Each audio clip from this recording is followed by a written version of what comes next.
sent this tweet out. Yeah. Actually, I was hacked. Valerie Jarrett. Yeah. And obviously, you can't. What were you thinking when you said that? I know you said people shouldn't defend you. Oh, I just didn't want to get into the whole game of it. That is a political tweet.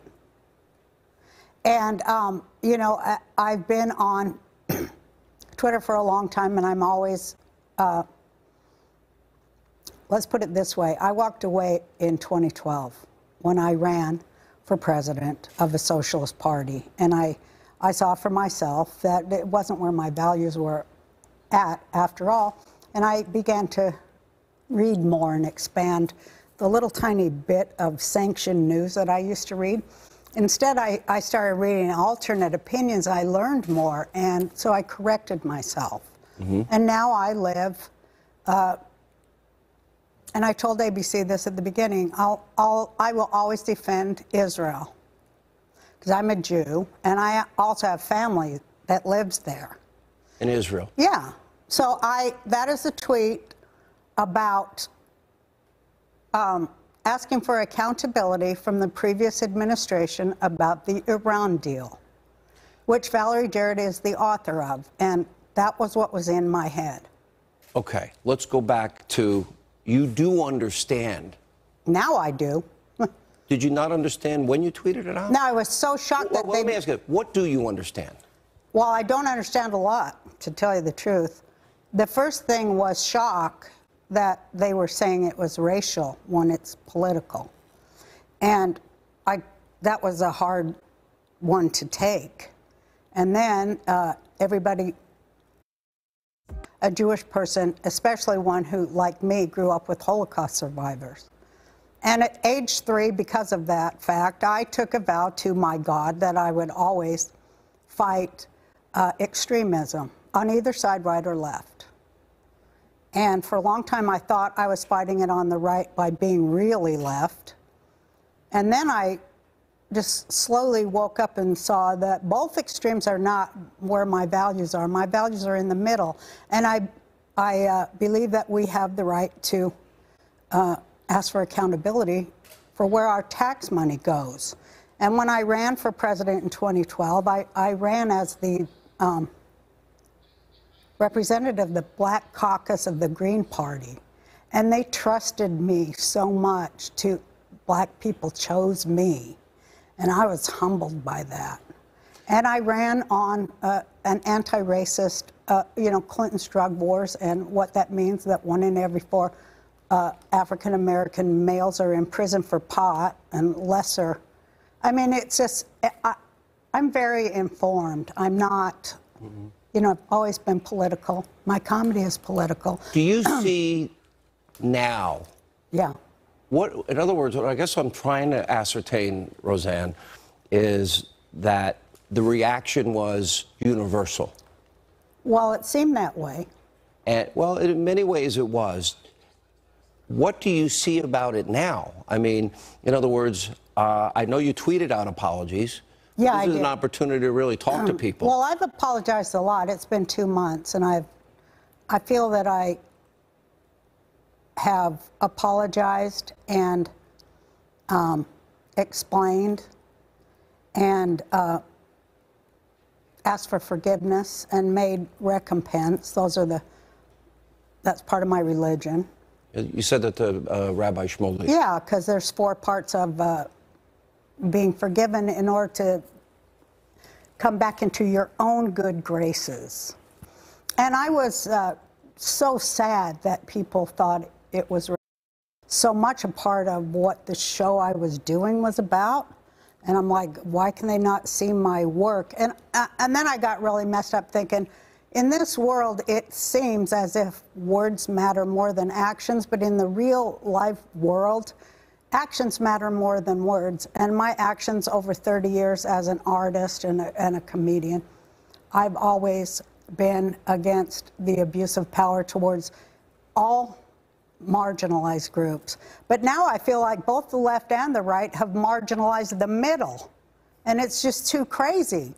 And the thing that broke my heart the most, I have to say this, is that I have African-American children in my family and in my loved circle. In your immediate family? Yeah, and in my loving circle, and Asians too, and Hispanic people, and Jews get around, let's put it like that. But I felt so bad for those kids because I love them, and I didn't want them to think of me like that, you know. And I know, and I was so sad, and I'm so sad that anyone thinks that of me, but I'm not that person. And I was going through a lot of a very hard time. You know, how would you like it to be sitting in a room with 25 people who think Trump is the worst thing that's ever happened to the United States? How would you like it? Could you do your job? It happens to me every day. Really? Yeah, there are a lot of people that don't like what I have to say. In your circle? Oh, I don't know if you read a lot about Sean Hannity, but this isn't. I do, but here's what I really. People that work on your show are like that? There's plenty of people around here that disagree with every word I say and hate what I stand for. Absolutely, disagree adamantly with me. But you know, I signed up. I give strong opinions, and some people disagree, but I have no problem with people disagreeing. Here's what I don't either, but that's what upset me so badly, because I like to hear all sides. That's how I form a story. Oh, I have a whole list of stuff you said about Republicans and Catholics, of which, you know, both. I've said it about everybody. Listen, I hate everyone equally. But no, obviously you're kidding. No, but everybody deserves to be. And if they can't laugh at themselves, then that means something. If you can't laugh at yourself first before you start laughing at everybody else, that means something. Isn't that how you started your career? By the domestic goddess? Yeah. And you poke a lot of fun at yourself? I tell more jokes about myself than I do anybody else, because to me, comedy is very personal. That's what makes it funny. That's what made people like the Roseanne show, because they saw themselves in, or had an aunt, or you know, their mom or their sister. Somebody in their family was, you know, a loud, outspoken woman who loved her family. And that was what I was so excited about to come back to television, was to show that that family is also multiracial and lives next door to Muslims whose ideas they don't agree with. That was what I brought to television, and what kicked everybody's ass in the ratings, and they should be so lucky that they'll ever get anywhere near that. And they can't take that away from me, no matter what's happened. I guess this is an opportunity. There are a lot of people, Roseanne, that are not on social media. Yeah. Maybe haven't read your apologies. Yeah, they're smart. I can put, well, they're probably, are you off now, Twitter forever? Well, my kids took it away from me forever. Well, you could always get another phone. But here's, I think, a very important thing. For those people, though, that, and I'll put up some of the apologies here that you have tweeted out, but there are still a lot of people that look at that comment and they think that they cannot believe that you didn't know better. Yeah, I know, but I did. But I want you to address that.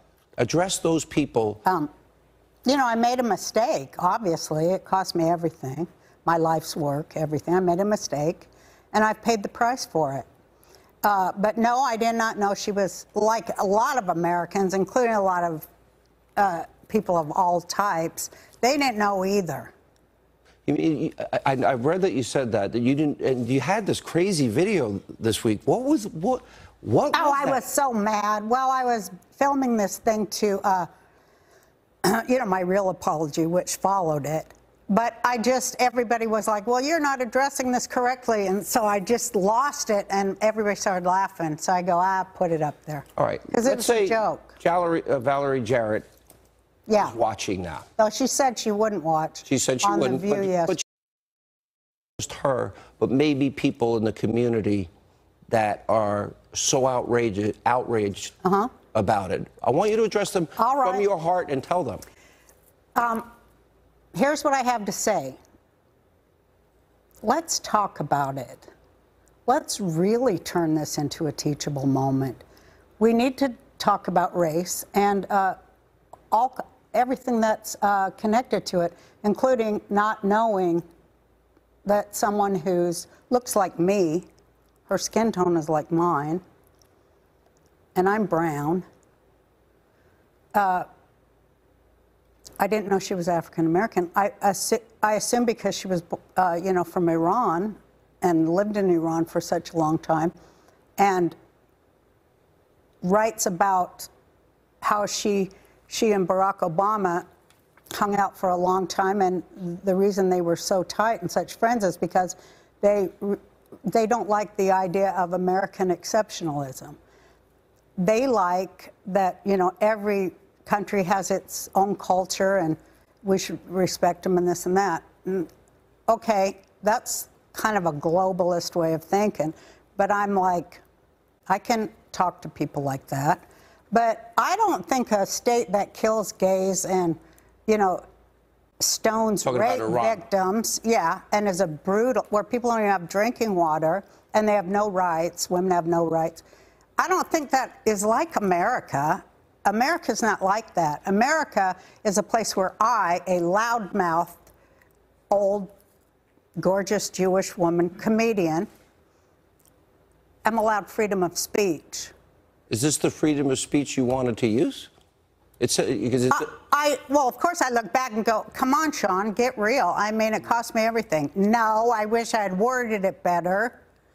But I'm not going to let them tell me what I meant. And that's what makes me so mad, because I know myself and I will speak for myself. And I won't have, you know, any people who don't share my culture tell me what I meant. And, you know, they've called me racist on the left for a long time, ever since I said the Jewish people have a right to live in their ancestral homeland. That's racism to them, to the far left, of which I used to be one of. But I don't want to be one of melting pot, and we speak to each other and we unite and we get common things such as, where in the hell did our tax money go? I mean, where did it go? And how can a president just ship pallets of cash to another country without that going through Congress? You didn't say this in the beginning. You didn't say this was about Iran. I did too. I'm on there every damn day talking about Iran for 10 years. I mean, this particular comment about... Well, are you going to take one comment out of a conversation? I'm not arguing with you. I'm trying to give you a chance. No, I'm just saying, but that is what they did. And this was a continuing conversation about the rights of people in Iran to throw off their overlords. I guess what I'm listening to you is, like I said, if you talked to Valerie Jarrett directly. I would say this, Valerie, let's discuss this. Don't assume that you know what I meant, because I think you don't know what I meant, and I would like to make it clearer to you what I did mean. And I would like to find a way past all that to really discuss the issue at hand and to try to find common ground between us. Would you want to say sorry to her directly? Would you like to talk? Well, I have already. Have you talked to her? You haven't talked? No, I haven't called her, because I was like thinking, what would be the right thing to say? To call her? Yeah. You think she'd... I'm afraid she'd start screaming and throw the phone down. Well, if I had her number and I handed the phone to you right now, what was the first thing you'd say to her? Well, do you? You want to do it? No, I'm asking because maybe... I'll call her if anybody's got her number. Anyone got her number? No, nobody. But if you did, call her. This is, and I think it's the important thing. You're saying you want to talk about issues, and this is a bigger picture at a teachable moment. I would think the first thing you'd want to do, if it was me, I would want to say, I want her to hear my voice say, I am so sorry. And I know you've tweeted it, and I know you said it, but now that you have a very different perspective on the comments, I would assume you'd want to start there. Well, I already have said I'm sorry for 2 months. No, I know that, but you'd want to say it directly to her is what I'm asking. Oh, yeah. If she was on the phone or something, you mean? Yeah. Yeah, well, tweet was racist because it wasn't. It was political. And I'm sorry for the misunderstanding that caused my ill-worded tweet. And, you know, I'm sorry that you feel harmed and hurt. I never meant that, and for that I apologize. I never meant to hurt anybody or say anything negative about an entire race of people, which I think 30 years of my work can attest to. Let me go beyond that and just talk about... And plus, I tell her she's got to get a new haircut. I mean, seriously, she needs a new haircut. People say that about me all the time, so I'm surprised. I would imagine you'd say that about me. Yeah, I would. Think so? A little bit, yeah. Yeah, anything particular Because I think your want? part, it needs to go over more towards this side. The part seems like it's in the middle too much. Let me ask this. This also impacted, and I knew that you tweeted out, was the whole, this was the biggest, I actually have the numbers, I think after they watched with DVR viewing, 27 million people. I mean, this is not... Yeah, and of course I want to apologize to all of them, too, and say, you know, you've heard my explanation, the first part of this show, and I hope you'll try to understand me and accept my apologies for the part in this big misunderstanding. Let me ask you, you also did it at like 2:30 in the morning? Yeah. You were on Ambien? Yeah. Were you drinking? Yeah, I told you that. It was Memorial Day. I had 2 beers. Just 2? Yeah. Okay. Do you take Ambien a lot? I can't drink. You take 2 beers. And there's a whole other thing. There was a whole lot of other physical things going on in my life, too. Now, do you want me to talk about that? Well, I've actually... I actually have read a lot here. about... Yeah, I just saw what you did. Okay. I've read a lot about you, and it's actually... I didn't know all of this. Oh. You have said in the past, you said once to Larry King that you suffer from multiple personality disorder. Well, I don't suffer from it anymore. You don't? I enjoy it. You enjoy multiple personality? Now. Okay. Or don't want to do? Well, does that still happen in your life? No. Or? Well, I guess it does if you're drunk. You called it... do you get drunk a lot? Do you have a substance No, abuse? No. You also once said... I'd love to develop it, though. You'd love to develop an alcoholic? Drinking, You like drinking. You wish you could drink. You just said you can't drink. I know. I have no tolerance. I take 3 kinds of antidepressants every day. Yeah. No, 2 kinds now. 2 kinds. One's a blood pressure pill, so that's 3. Okay. I take an antidepressant and a blood pressure pill, and then I take some more antidepressants. Then I read in the Seattle Times when you were out promoting your book, this is in 1994, your father abused you sexually. Well, that I'm Your not. mother psychologically, that you would cover yourself in ketchup, lie on the floor, play dead until little Roseanne cried because of allegations your parents would deny they... No, that's wrong. I put the ketchup on, laid on the floor for a joke, for when my mom came in and she'd think I was dead. How old were you when you were sexually abused? Well, now I have a whole different view of that. You don't think you were sexually abused? I think I was emotionally abused. And you said your mother's psychological, your father's sexual. Yeah, everybody in my whole family's messed up. Do you think you really... Serious question. Because you've said in multiple interviews that you had multiple personality disorder. Yeah. So I guess the question then is, do you think that any of this plays into... Like, I have some... You've had crazy moments. Let's just be honest. We'll call it what it is. Well, you shouldn't call a mental health patient crazy. Okay, you've had some very... In fact, that's one funny thing that Tom Arnold said. Never call a crazy person crazy. Crazy? Oh. And that's an interesting But I have story. mental health issues. Yeah. How are you... How bad have this gotten for you with that? Terrible. How bad? Tell people. As bad as it gets. You ever institutionalized? Honey, that's like going to the beach for me. Seriously, I've been hospitalized a lot. Yeah, several times. Yes. I watched Chris Rock. I watched every stand-up comedian. I watched you and everybody. And it seems, and I might be way off base saying this, and if I am, tell me, that the creative You're genius... way off base.